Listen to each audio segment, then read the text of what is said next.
আমি জয়নুল আবেদিন আপনাকে স্পষ্ট করে বলে যাচ্ছি, যদি আমার কোনো বক্তব্যে কোনোদিন নবীজির শানে এক শব্দ বেয়াদবিমূলক শব্দ পেয়েছেন, খোদার কসম আপনি আমাকে ফোন করবেন, আমি সাথে সাথে তওবা করব।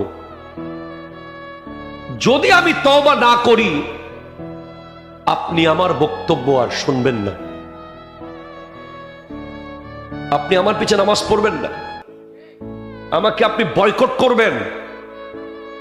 কারণ এই গোটা সৃষ্টি জগতের প্রধান অতিথি হলো আমার নবী। প্রধান অতিথিকে কষ্ট দিয়ে মাহফিল সাকসেস হয় না।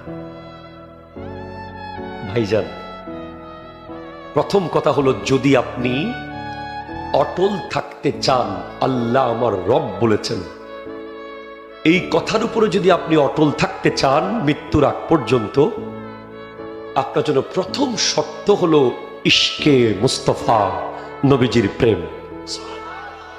আপনি যেই দলের হন, যেই মতের হন, যেই পীরের হন, যেই নেতার হন, আপনি আসেন, আমরা মুসলমানরা এক হয়ে যাই। এক হতে চান কে কে? হাত তুলে বলেন তো দেখি। নারায়ে তাকবীর, নারায়ে রিসালা, কোরআন সুন্নাহর আলো। মারহাবা, জোরে বলেন।